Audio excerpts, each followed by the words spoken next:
90% des pratiquants de musculation ont un physique de merde. Pas parce qu'ils s'entraînent mal, mais parce qu'ils choisissent mal ce sur quoi ils s'entraînent. Et toi, tu fais sûrement la même erreur. Tu t'entraînes pour essayer d'avoir un bon physique, mais avec une mauvaise méthode. Alors qu'un système simple, en trois piliers, peut te permettre d'atteindre ton physique de rêve deux, trois fois ou même beaucoup plus rapidement encore. Ce système simple, il repose donc justement sur trois piliers qui sont l'entraînement, et tu dois pratiquer plusieurs sports pour avoir un bon physique, presque obligatoirement. Tu dois avoir une bonne alimentation et c'est très simple. Dans ce pilier, tu n'as qu'une métrique à surveiller et tu dois avoir des bonnes croyances. Les croyances, c'est sûrement ce qui fait que tu es en train de te tirer une balle dans le pied. Si tu n'as jamais analysé tes croyances, tu as sûrement des croyances de merde. Ce qui fait que tu progresses deux, trois fois moins vite. Tu dois changer tes croyances. Et ça, je vais t'expliquer comment on fait à la fin de la vidéo. C'est vraiment ça qui te nique sans que tu le saches. Donc déjà, pourquoi tu dois avoir plusieurs sports? Si tu fais de la muscu, tu pourras presque jamais développer un bon physique à moins de faire du bodybuilding. Pourquoi? Parce que soit tu construiras jamais assez de masse musculaire, soit tu seras pas sec. Ouais, en fait, tu comprends. Et ton physique, il sera jamais totalement fonctionnel. Donc comment tu pallies à ça? Tu fais 80% de muscu, vu que la muscu, c'est quand même ce qui va te permettre de développer un bon physique, mais tu vas faire aussi de la course pour être tracé et de la calisthénie pour être fonctionnel. Donc 80% de muscu, la muscu, tu vas pratiquer 5 exercices en priorité, qui sont le développé militaire, les tractions, le bench, le squat et le soulevé de terre. Si tu maîtrises ces 5 exercices, tu auras littéralement taffé tous les groupes autres que les mollets, les avant-bras et peut-être l'arrière d'épaule. En fait, tu vois que tu développes un physique complet.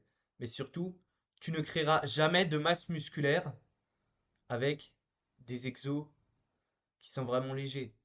Tu peux essayer de développer des grosses épaules avec des élévations latérales, mais à un moment, tu vas bloquer.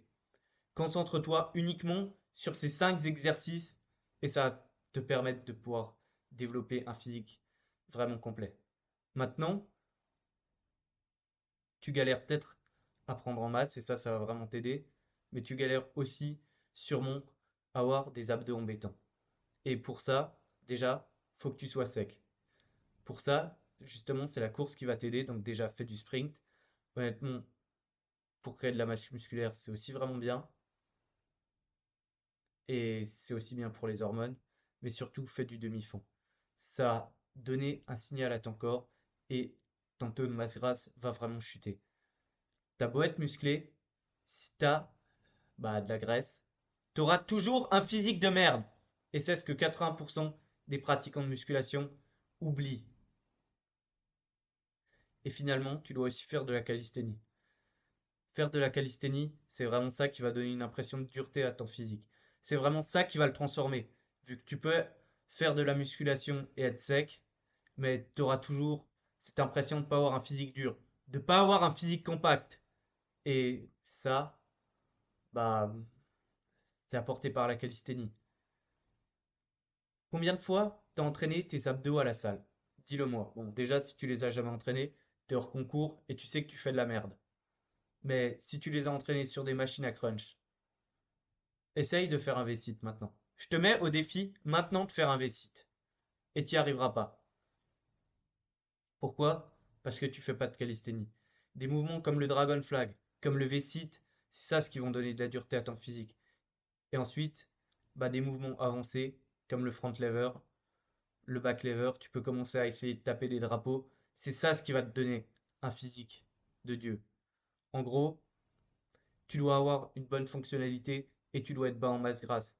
Et c'est ce que la course et la calisthénie vont t'apporter. Alors oui, ça doit être un minimum de ton entraînement. Ça ne doit pas en représenter plus d'un cinquième, mais ça sera le cinquième game changer. Et en musculation, tu dois aussi mieux choisir tes exos. Concentre-toi juste sur les 5 précédents que j'ai donnés. Et tu vas voir, déjà là, tu vas progresser beaucoup plus vite. Maintenant, le deuxième pilier, c'est l'alimentation. Et l'alimentation, il n'y a qu'une seule chose que tu dois regarder, il n'y a qu'une seule chose à laquelle tu dois faire attention. Mais avant que je te dise tout ça, déjà, si tu es là, tu as vu que tous les tips que je t'ai donnés, ça peut révolutionner déjà ton entraînement, ta vitesse de progression. Et je te donne encore bien plus dans mon canal WhatsApp. Le lien est en description. Tous les jours ou tous les 2 ou 3 jours, j'essaye de poster du contenu. C'est vraiment le... Mais là-dedans, mais je donne de l'or. Ça va booster votre vitesse de progression. Donc le lien est dans la description et le plus vite vous vous inscrivez, le plus vite vous allez progresser. Surtout que vous n'avez pas accès aux messages que j'ai postés avant. Donc chaque jour que vous loupez, c'est un jour où vous risquez de moins bien progresser. Sur ce, je continue. L'alimentation, c'est ce qui va vous permettre aussi de progresser. Et il y a 2 règles. La première règle, c'est les calories de merde, donc je parle du sucre, et des fast-foods, ça va créer de la graisse. En fait, ces calories de merde, votre corps, il va pouvoir les utiliser que pour créer de la graisse. Donc ça, il n'y a pas de consensus. Tu coupes. T'as aucune excuse. Tu dois couper cette merde. Compris? T'as aucune excuse. Est-ce que t'as envie d'avoir un bon physique ou est-ce que t'as envie d'avoir un physique de merde? C'est toi qui fais le choix. Maintenant, une fois que tu auras coupé cette partie de calories inutiles, normalement, le reste, ton corps va toujours pouvoir les utiliser. Et donc là, le seul truc que tu auras à faire, c'est de surveiller ton poids sur la balance. Si tu as envie de gagner du poids et que tu vois que tu n'en gagnes pas, tu, tu manges plus. Si tu as envie de perdre du poids ou de stabiliser ton poids pour que justement ton taux de masse grasse chute et que ta masse musculaire augmente, tu gardes un poids constant avec ton entraînement. Il y aura une recomposition corporelle qui va se faire. Et puis voilà, tu vas te rapprocher de ton physique de rêve. Il n'y a rien de plus à dire.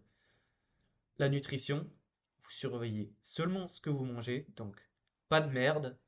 Et ensuite, tu surveilles la balance et tu as tout ce qu'il faut. Maintenant, les croyances, c'est le point qui vous nique tous.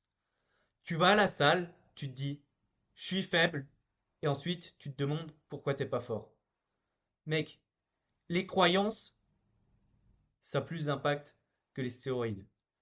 Il y a des études en placebo qui ont montré qu'en donnant justement des placebos de stéroïdes, tu avais les mêmes résultats qu'avec des stéroïdes normales. Et ce que j'aimerais que tu réalises, c'est que tu t'es sans doute jamais demandé quelles étaient tes croyances. Si tu crois que c'est pas fait pour toi, bien sûr que tu n'auras pas de résultat. Si tu crois que tu peux pas le faire, bien sûr que tu pourras pas le faire. Et j'aimerais te demander, réfléchis honnêtement, mets la vidéo en pause.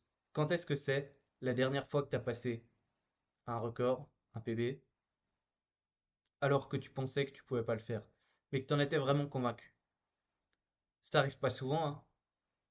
Et tu sais pourquoi? Parce que tu n'iras pas à 100%. En fait, quand tu as une croyance contre toi, c'est un mur énorme. C'est un mur gigantesque.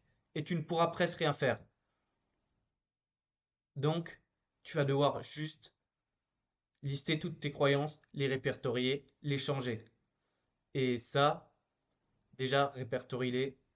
Ensuite, après, c'est long à t'expliquer dans une vidéo. On le fait en coaching. C'est justement ce que je fais. Mon entraînement repose sur ces 3 piliers. Mais sinon, tu peux aller voir de la PNL, Anthony Robbins. C'est vraiment long de le traiter sur cette vidéo. Mais ton job là, c'est d'identifier tes croyances et en quoi elles te freinent. Et d'ailleurs, si tu as envie de passer au niveau supérieur, rejoins le canal WhatsApp. Déjà, ça va te permettre de progresser beaucoup plus vite. Et ensuite, tu pourras aussi m'envoyer un DM si tu as envie de voir tout ça avec moi, des conseils ou si tu as envie de te faire coacher. Et sur ce, si tu es encore là et que t'as pas rejoint le canal WhatsApp qui est en description, je sais pas ce que tu fous. Et à la prochaine.